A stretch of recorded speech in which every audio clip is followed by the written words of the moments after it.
जब पूरी दुनिया एक अंधी दौड़ में भाग रही हो, हर कोई आगे निकलने की होड़ में हाँप रहा हो, तब अगर कोई आपसे आकर धीरे से कहे कि सच्ची ताकत भागने में नहीं, बल्कि सही वक्त पर रुक जाने में है, तो क्या आप उस पर भरोसा करेंगे? शायद पहली बार में आप उसे पागल समझे, लेकिन ठहरिए। कल्पना कीजिए एक ऐसे रहस्यमय इंसान की जिसने ना तो कोई बड़ा साम्राज्य जीता, ना कोई सेना बनाई और ना ही कभी सत्ता का दावा किया। फिर भी उसके विचार आज पूरे 2500 साल बाद भी दुनिया के सबसे शक्तिशाली लीडर्स, बिजनेसमैन और विचारकों की सोच को अंदर से हिला रहे हैं। उस रहस्यमयी दार्शनिक का नाम था लाओ त्सु। थॉमस वॉटर्स की लिखी किताब Lao Tzu a study in Chinese philosophy महज एक दार्शनिक की सूखी साखी कहानी नहीं है। ये किताब असल में उस छुपे हुए ब्रह्मांडीय रहस्य का पर्दाफाश करती है जिसे समझने के बाद एक आम इंसान भी बिना कोई हथियार उठाए, बिना किसी से लड़े, जिंदगी की हर जंग जीतना सीख जाता है। आज की चकाचौंध वाली दुनिया आपको रोज सुबह उठकर एक ही पाठ पढ़ाती है: ज्यादा बोलो, जोर से चिल्लाओ, सोशल मीडिया पर खुद को ज्यादा दिखाओ और बस किसी भी कीमत पर ज्यादा से ज्यादा हासिल करो। लेकिन लाओ त्सु इस शोर के बीच मुस्कुराते हुए कहते हैं कि जिस इंसान ने खुद के भीतर चल रहे तूफान को शांत कर लिया और खुद को जीत लिया, उसे फिर बाहर की दुनिया जीत ली की कोई जरूरत नहीं पड़ती। जरा ठंडे दिमाग से सोचिए, क्या ऐसा तो नहीं कि आपकी रात की गायब हो चुकी नींद, हर वक्त सताने वाली ओवरथिंकिंग और आपके अंदर का वो अजीब सा खालीपन सिर्फ इसलिए है क्योंकि आप जिंदगी की नदी की धारा के खिलाफ तैरने की नाकाम कोशिश कर रहे हैं?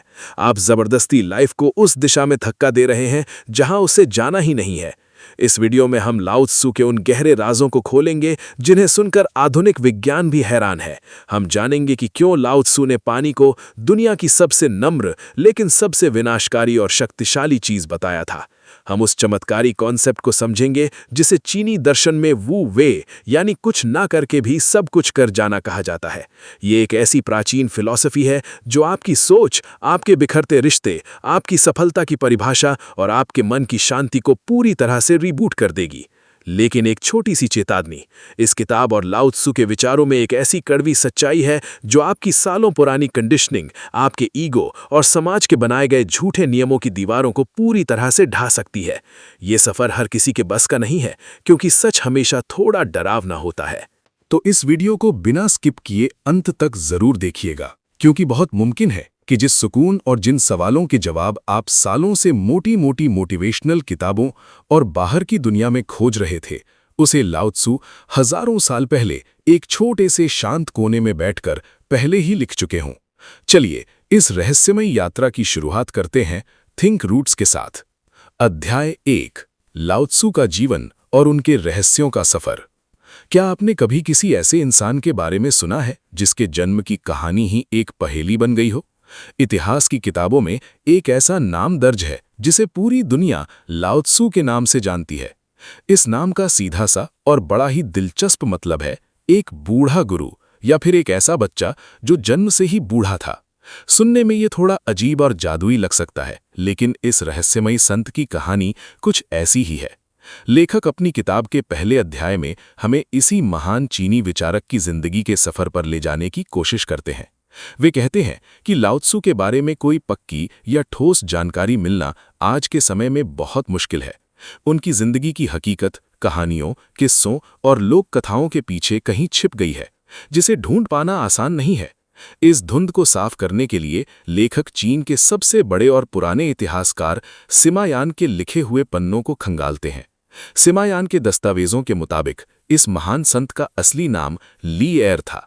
उनका जन्म आज से सदियों पहले यानी 6ठी शताब्दी ईसा पूर्व में चू राज्य के कुर्रेन नाम के एक छोटे से और शांत से गांव में हुआ था। सोचिए, एक छोटे से गांव में जन्मा वो साधारण सा दिखने वाला बच्चा आगे चलकर पूरी दुनिया के सोचने का तरीका बदलने वाला था। वॉटर्स इतिहास के उन पन्नों को हमारे सामने खोलते हैं जहां सच्चाई और कल्पना के बीच की लकीर बहुत धुंधली हो जाती है, और यही बात इस सफर को और भी रोमांचक बना देती है। इस अध्याय में एक और बहुत ही दिलचस्प किस्सा सामने आता है जो इतिहास प्रेमियों को हमेशा से हैरान करता रहा है। वो है लाओ त्सु और चीन के एक और महान विचारक कन्फ्यूशियस की मुलाकात। क्या दो अलग अलग विचारों के ये दो बड़े पहाड़ कभी आमने सामने बैठे होंगे? परंपरागत रूप से माना जाता है कि इन दोनों के बीच एक मुलाकात हुई थी, जहां विचारों का एक बड़ा आदान प्रदान हुआ था। लेखक वॉटर्स इस बात की गहराई से जांच करते हैं कि क्या ये मुलाकात वाकई सच थी या सिर्फ लोगों द्वारा बनाई गई एक काल्पनिक कहानी। वे हमें सोचने पर मजबूर करते हैं कि अगर दो ऐसी महान आत्माएं मिली होंगी तो उस वक्त का माहौल कितना अद्भुत रहा होगा। आखिर में वॉटर्स एक बहुत ही खूबसूरत और दिल को छू लेने वाली बात कहते हैं। वे मानते हैं कि भले ही वक्त की धूल ने लाओ त्सु के असली चेहरे और उनकी जिंदगी के सच को हमसे थोड़ा दूर कर दिया हो, भले ही उनका वजूद इतिहास की धुंध में कहीं खो गया हो, लेकिन इससे कोई फर्क नहीं पड़ता, क्योंकि उनके विचार, उनकी सीख और उनका दर्शन आज भी चीन की संस्कृति और पूरी इंसानियत के दिलों में जिंदा है।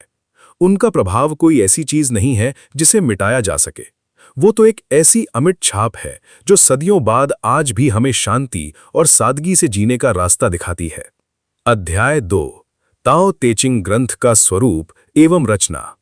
जब हम किसी ऐसी किताब के बारे में सोचते हैं जिसने दुनिया के लाखों लोगों के जीने का अंदाज बदल दिया हो, तो हमारे दिमाग में एक बहुत भारी भरकम मोटी सी किताब की तस्वीर उभरती है।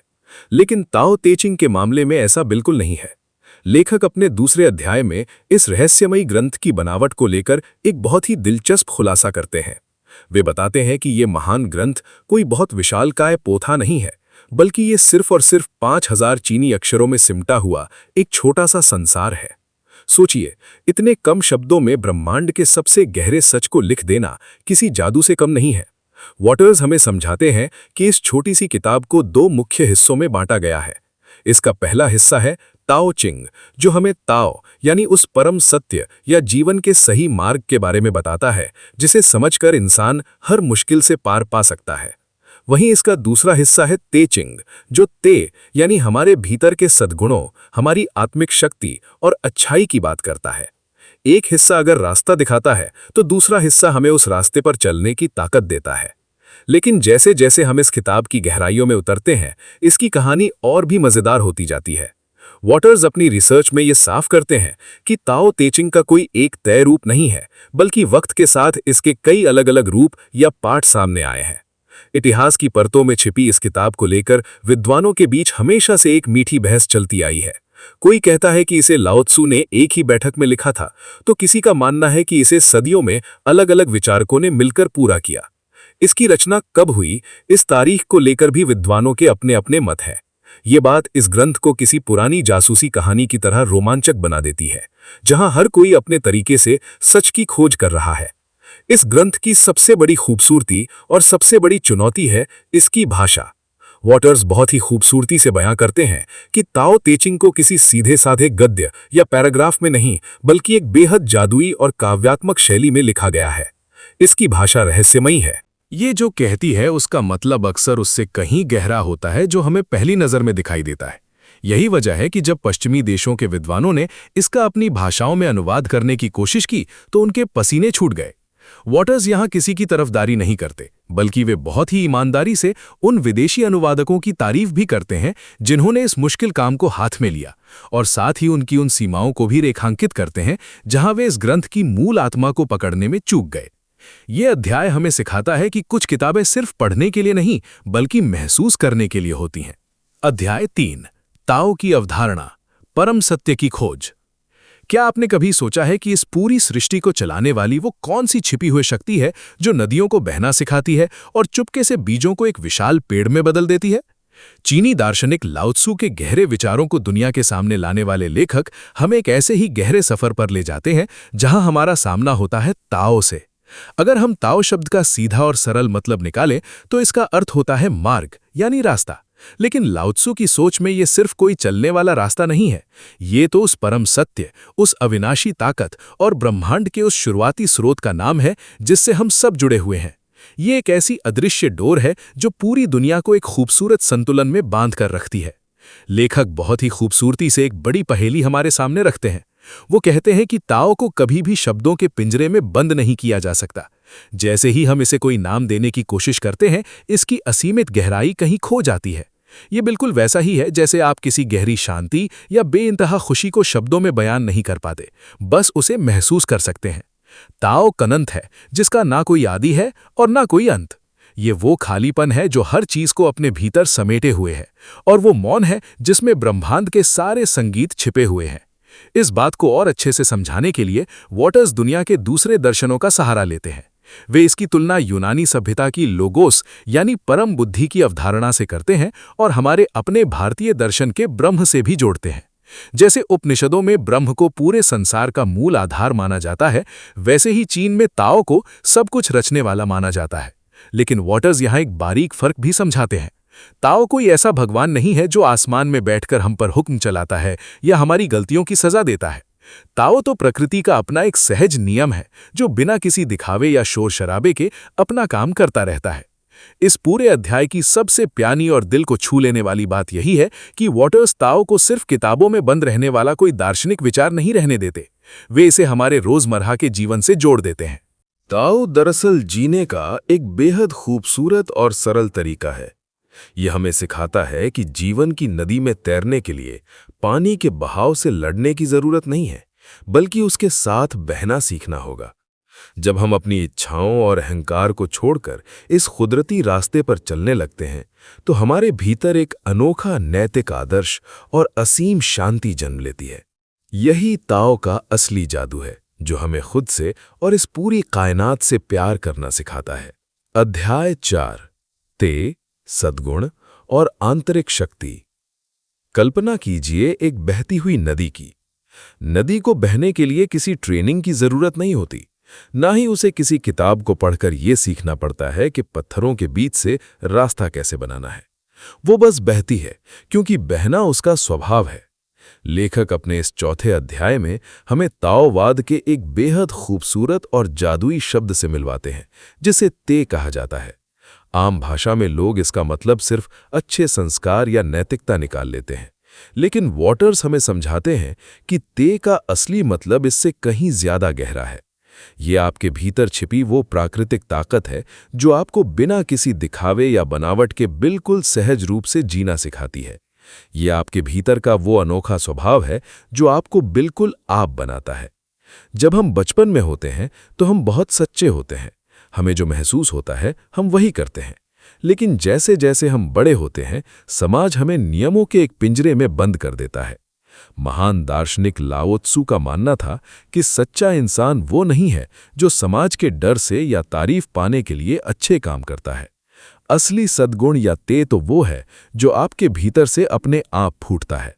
जैसे एक फूल बिना किसी स्वार्थ या नियम के अपनी खुशबू बिखेरता है, वैसे ही जब आप अपने असली स्वभाव में जीते हैं तो आपकी अच्छाई दूसरों तक अपने आप पहुंचने लगती है। इसके लिए आपको किसी बाहरी नियम या कायदे की बैसाखी की जरूरत नहीं पड़ती। इस बात को और अच्छे से समझाने के लिए लेखक हमारी मुलाकात चीन की एक और महान विचारधारा यानी कन्फ्यूशियसवाद से करवाते हैं। कन्फ्यूशियस का मानना था कि समाज को ठीक रखने के लिए रेन यानी इंसानियत और ली यानी कड़े नियमों और परंपराओं की जरूरत होती है। वे कहते थे कि उठने, बैठने, बात करने और यहाँ तक कि बड़ों का आदर करने के भी सख्त नियम होने चाहिए। लेकिन ताओवाद इसके बिल्कुल उलट सोचता है। वॉटर्स इन दोनों की तुलना करते हुए बताते हैं कि जहाँ कन्फ्यूशियस इंसान को बाहर से सुधारने की कोशिश कर रहे थे, वहीं लाओ त्सु इंसान को अंदर से मुक्त करना चाहते थे। ताओवाद कहता है कि अगर आप किसी को जबरदस्ती अच्छा बनने पर मजबूर करेंगे तो वो सिर्फ एक नाटक बनकर रह जाएगा। असली बदलाव तो तब आता है जब दिल अंदर से साफ हो। तो फिर इस जादुई आंतरिक शक्ति यानी ते को पाया कैसे जाए? इसका रास्ता बहुत सीधा पर बेहद गहरा है। अपने अहंकार को विदा कर देना। जब तक हमारे भीतर मैं, मेरा और मुझे सब पता है का घमंड रहता है, तब तक हम प्रकृति के संगीत को नहीं सुन पाते। वॉटर्स लिखते हैं कि जैसे ही हम अपनी इस झूठी शान और अहंकार को छोड़ देते हैं, हम प्रकृति के साथ एक सुर में आ जाते हैं। तब हम जिंदगी से लड़ना बंद कर देते हैं और उसके बहाव के साथ बहने लगते हैं। जब आप शांत होते हैं, खुद को कुदरत के हवाले कर देते हैं, तब आपके भीतर की वो सोई हुई शक्ति जाग उठती है जिसे ते कहा जाता है। यही वो अवस्था है जहां पहुंचकर इंसान बिना किसी तनाव के बेहद खूबसूरती और सुकून से अपनी जिंदगी का हर पल जी सकता है। अध्याय 5 वो वे बिना प्रयास के सब कुछ कर जाने का अनोखा जादू। क्या आपने कभी नदी के बहते हुए पानी को ध्यान से देखा है? नदी कभी रास्ते में आने वाले पत्थरों से लड़ने नहीं जाती, ना ही वो बहने के लिए कोई जबरदस्ती की मेहनत करती है। वो बस ढलान की दिशा में बहती चली जाती है। और मजेदार बात देखिए, रास्ते के बड़े बड़े पत्थर भी उसके इस शांत बहाव के आगे घुटने टेक देते हैं। ताओवाद का सबसे खूबसूरत और गहरा रहस्य इसी एक बात में छिपा है, जिसे चीनी भाषा में वू वेई कहा जाता है। लेखक अपने इस 5वें अध्याय में हमें इसी जादुई अवधारणा की सैर पर ले जाते हैं, जिसे अक्सर लोग गलत समझ बैठते हैं। जब लोग पहली बार वू वेई का शाब्दिक अर्थ सुनते हैं तो उन्हें लगता है कि इसका मतलब है कुछ न करना या चुपचाप हाथ पर हाथ धरकर बैठ जाना। लेकिन वॉटर्स बड़े ही सरल शब्दों में हमारा ये भ्रम दूर करते हैं। वू वेई का मतलब आलस्य या निष्क्रियता बिल्कुल नहीं है। इसका असली मतलब है एक ऐसी क्रिया जो इतनी सहज हो कि उसमें कोई तनाव या दिखावा ना हो। इसे आप बिना प्रयास के की गई क्रिया कह सकते हैं। जब आप प्रकृति के नियम के साथ उसके बहाव में बहते हैं तो आपके काम बिना किसी मानसिक दबाव के अपने आप होने लगते हैं। इसमें ना तो कोई कृत्रिम दिखावा होता है और ना ही मैं कर रहा हूं वाला अहंकार। इसे और गहराई से समझने के लिए वॉटर्स पानी का एक बहुत ही सुंदर उदाहरण देते हैं। पानी दुनिया की सबसे कोमल और लचीली चीज है। आप उसे जिस बर्तन में डालें वो उसी का आकार ले लेता है। लेकिन जब ये कोमल पानी बिना रुके लगातार एक पत्थर पर गिरता रहता है तो वो उस कठोर पत्थर को भी बीच से काट देता है। यहाँ पानी पत्थर को तोड़ने के लिए कोई गुस्सा या भारी बल का प्रयोग नहीं करता, वो बस अपने सहज स्वभाव में रहता है। यही वू वेई की असली ताकत है। जिंदगी में भी जब हम परिस्थितियों से लड़ने के बजाय शांत रहकर सही समय पर सहज कदम उठाते हैं तो बड़े से बड़ा संकट भी टल जाता है। वोटर्स इस अद्भुत दर्शन को केवल व्यक्तिगत जीवन तक सीमित नहीं रखते, बल्कि इसे देश चलाने और शासन करने के तरीके से भी जोड़ते हैं। वे बताते हैं कि ताओवाद के अनुसार एक आदर्श राजा या लीडर वो नहीं है जो प्रजा पर कड़े नियम थोपे या हर वक्त अपनी ताकत का प्रदर्शन करे।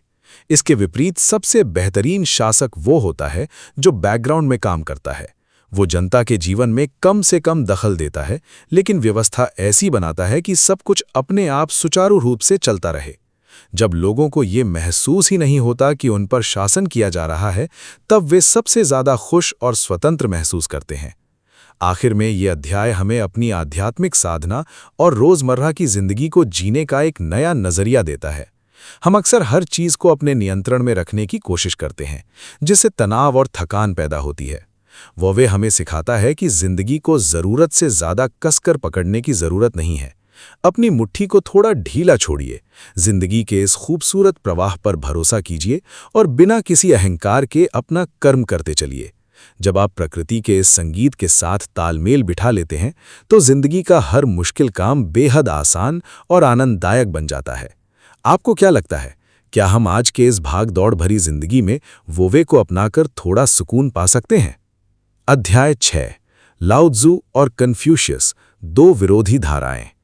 सोचिए एक ऐसे समाज की जहां हर इंसान बिल्कुल कायदे कानून से चलता हो, बड़ों का सम्मान करता हो और अपनी जिम्मेदारियों को बखूबी निभाता हो। अब दूसरी तरफ एक ऐसे जीवन की कल्पना कीजिए जहां कोई बंदिश ना हो, कोई नियम ना हो और इंसान बस प्रकृति की लहरों के साथ बहता चला जाए। चीनी इतिहास के एक ही दौर में दो ऐसे महान विचारक हुए जिन्होंने जिंदगी को जीने के ये दो बिल्कुल अलग और अनोखे रास्ते दिखाए। लेखक अपने इस 6ठे अध्याय में हमें चीन की इन्हीं दो सबसे बड़ी और जादुई विचारधाराओं के सफर पर ले जाते हैं, जहां एक तरफ कन्फ्यूशियस का अनुशासन है तो दूसरी तरफ लाओ त्ज़ू की आज़ाद फकीरी। इन दोनों के बीच का ये मुकाबला कोई आम बहस नहीं था, बल्कि ये इंसानी जिंदगी को समझने के दो अलग-अलग नजरियों का टकराव था। कन्फ्यूशियस एक ऐसे गुरु थे जो समाज में एक सुंदर व्यवस्था देखना चाहते थे। उनका मानना था कि अगर एक परिवार सुखी और अनुशासित रहेगा तो पूरा देश खुद ब खुद संभल जाएगा। उन्होंने समाज को चलाने के लिए कड़े नियम, बड़ों के प्रति आदर और नैतिक कर्तव्यों का एक ढांचा तैयार किया। उनके लिए सही तरीके से जीना और समाज के काम आना ही सबसे बड़ा धर्म था।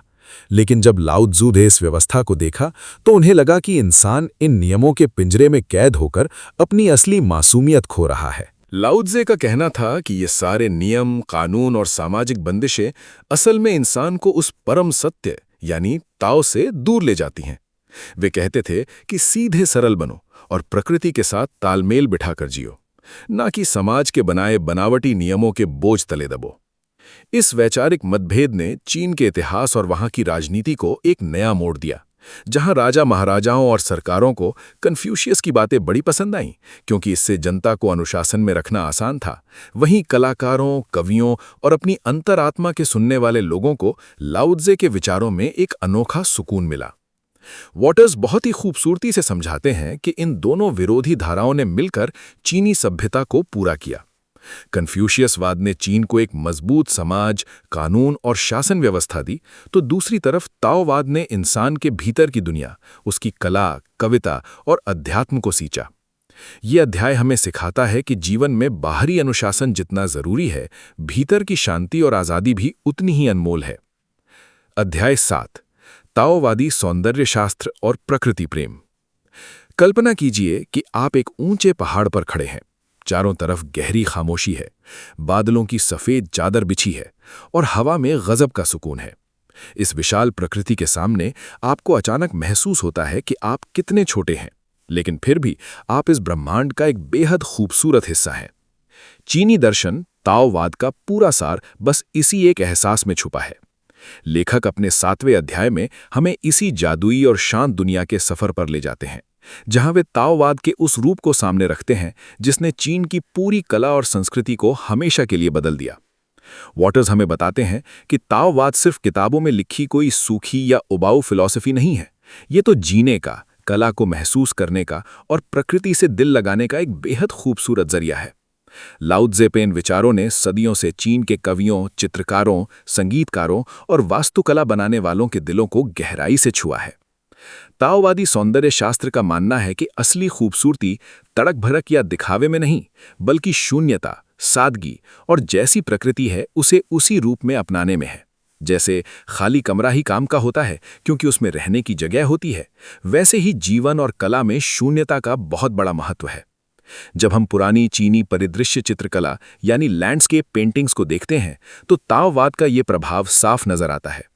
इन चित्रों में आपको बड़े बड़े विशाल पहाड़, बहती नदियां और दूर तक फैले घने जंगल दिखाई देंगे, लेकिन अगर आप ध्यान से देखेंगे तो कोने में कहीं एक बहुत छोटी सी इंसानी आकृति बनी होगी, जैसे कोई छोटा सा मुसाफिर या कोई साधु। ये चित्रकारी हमें सिखाती है कि इंसान इस कुदरत का मालिक नहीं बल्कि उसका एक छोटा सा हिस्सा है। जब इंसान अपनी पहचान को भूलकर प्रकृति के साथ एक हो जाता है, तभी उसे सच्ची शांति मिलती है। यहाँ रंगों का बहुत शोर नहीं होता, बल्कि खाली जगह और हल्की लकीरें ही सब कुछ बयां कर देती हैं। इस अध्याय में वॉटर्स एक और कमाल की बात समझाते हैं, वो है पू का विचार। पू का सीधा सा मतलब है एक अनगढ़ लकड़ी यानी अनकार्व्ड ब्लॉक। सोचिए, जंगल में लकड़ी का एक टुकड़ा गिरा हुआ है, उस पर अभी तक किसी बढ़ाई की कुल्हाड़ी नहीं चली है, उसे कोई कृत्रिम आकार नहीं दिया गया है, वो जैसी है अपनी मूल अवस्था में बिल्कुल सच्ची और निर्दोष है।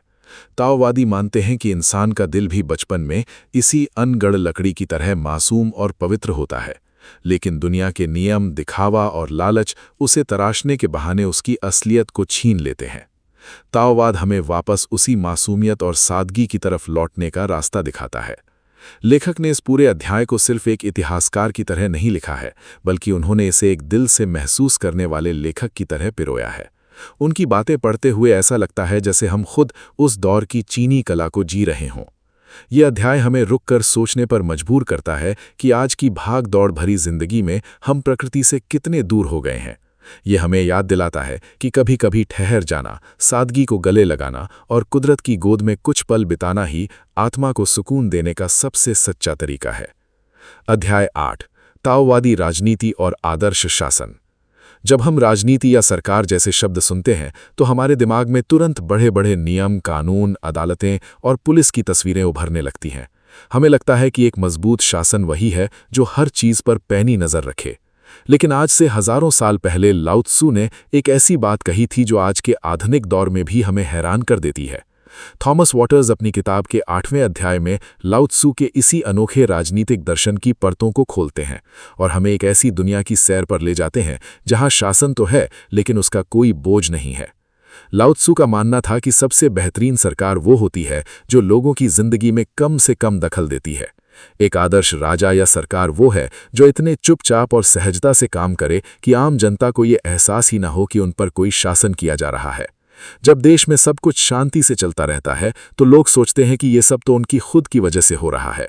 ये विचार आज की उदारवादी राजनीति यानी लिबरलिज्म से बहुत मिलते जुलते हैं, जहां माना जाता है कि सरकार का काम सिर्फ रास्ता दिखाना है, न कि लोगों के हर फैसले को नियंत्रित करना। हालांकि लाओ त्सु की सोच का आधार कोई कानूनी किताब नहीं बल्कि प्रकृति का नियम था।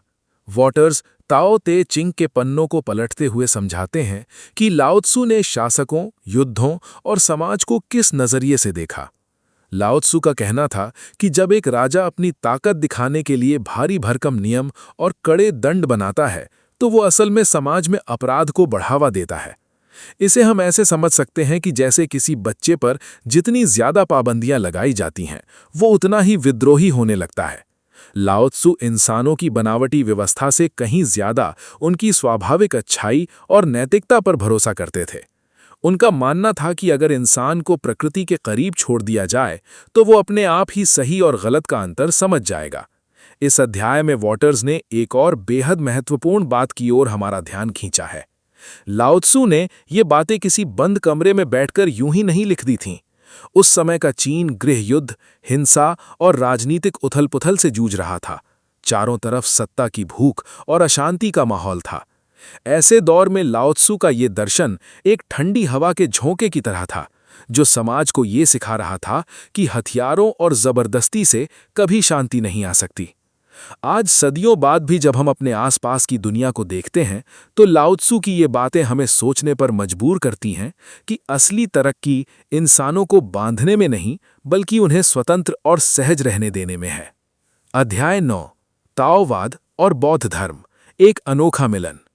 क्या आपने कभी सोचा है कि जब दो अलग-अलग देशों की महान विचारधाराएं आपस में मिलती हैं तो क्या होता है?